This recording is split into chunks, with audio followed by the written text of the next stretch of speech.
to commute in for a trip to Denver from Honolulu. This is my very first time commuting from home in Honolulu to Denver, where I'm based. I'm taking the overnight flight leaving Honolulu at 7:45 p.m. and arriving in Denver at 6:30 a.m. Then I'm going to start working my trip once I arrive. It is my first commuting flight out of Denver, and I've already been lost.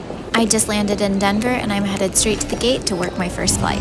I am galley on this trip, so that means I set up the cart for the service and everything, and I got back here, and I have no idea what I'm doing anymore. This is one of my first flights back to work since 2020, so I basically feel like a new hire. How cute are these hotel dogs? I have never been to a hotel that have dogs there to greet you. This was definitely what I needed after stressing about working and commuting and not sleeping for over 24 hours at this point. Just got to my room. That was a brutal commute. I honestly can't even function right now.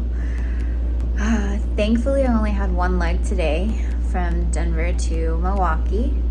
I'm kind of having FOMO though because the entire crew is going to the Brewers game and they're leaving right now. And I was just like, I haven't slept. I cannot. I will literally just melt on the ground. But I wish I was going. It sounds like so much fun. We're in a super swanky hotel which had hotel dogs, which was pretty much the highlight of my life.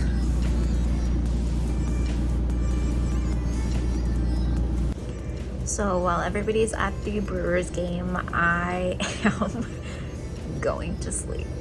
It's 2:30, so hopefully I'll sleep until 5:30, and then I'll wake up, eat something, and probably just go back to sleep, let's be honest.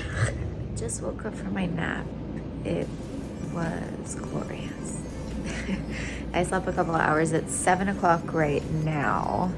And I'm just gonna go down to the hotel restaurant that they have attached and get a burger or something. I need some sort of fuel in my belly so I can sleep some more. And then another day of flying tomorrow. This is my favorite little layover bag. It has 3 zipper compartments, so it carries actually a lot of stuff. So I can carry my hotel key, my wallet, my badge, anything else that I need. And it's super small and super easy to take with me. I just leave it in my bag at all times.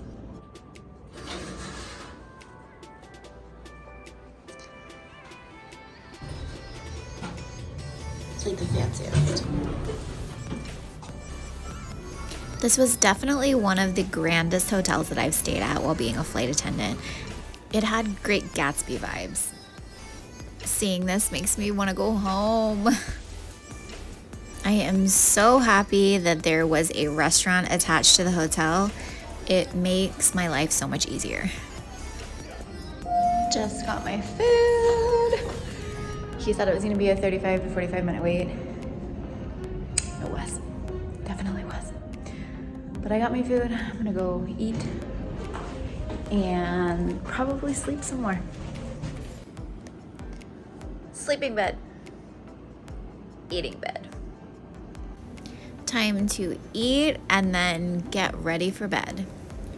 One thing I always do when I'm on a layover is unplug the alarm clock. I've been woken up in a panic to these random alarms that other people set, so I don't take a chance anymore.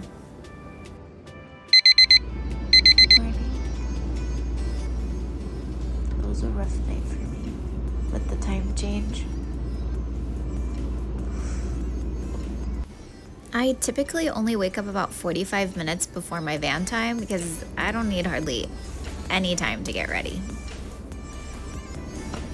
Day 2. Last night at about 10 o'clock we got a pairing modification. So we were supposed to fly Milwaukee to Houston to Newark to Philadelphia, but Philadelphia got canceled. So now we're just flying Milwaukee to Houston, Houston to Newark, and we're laying over. So should be a pretty easy day.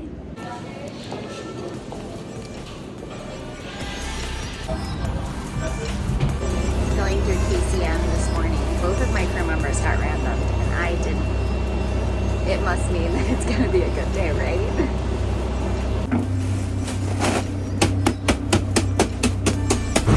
Our flight was pretty empty from Milwaukee to Houston, so our service was pretty fast. And now that we're done, we're just gonna hang it out, eat donuts, drink coffee.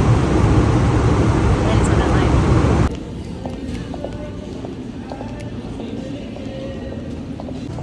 My feet are killing. We finally made it to New York City. Our flight landed on time, but we spent so long in traffic waiting for a gate just so that we could deplane. It's 4th of July, so my amazing crew and I decided that we're gonna check into the hotel, do a quick change, and then meet downstairs. First, we decided to grab some street food and try to catch the fireworks. These were seriously the two best girls I have ever worked with. We were all like, can we group buddy bid? They were 100% my vibe.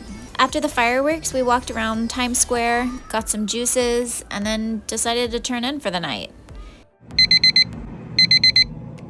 This jet lag killed me. I ended up waking up at like 5 a.m. New York City time, which is 11 p.m. Honolulu time.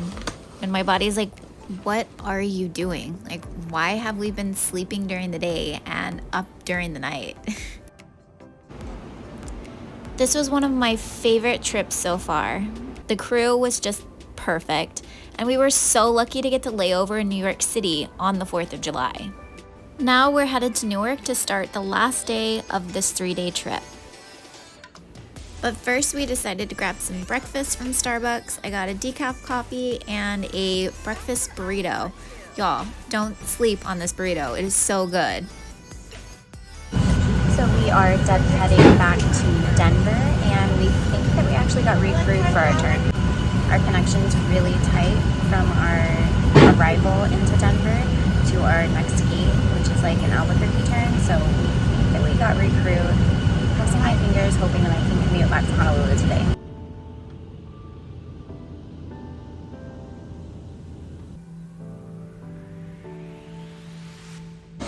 So, I landed in Denver, they took our turn away, so I raced to the gate. It was the wrong gate, but I went all the way to B80, but it was B28, so far off. I'm jump seating back to Honolulu so I can get home. Excited. This will be my seat back home to Honolulu for the 7-hour flight, and a pretty accurate depiction of what I look like jump seating. Be sure to like, comment, and subscribe. I'd love to hear from you. Can't wait to see y'all on my next adventure.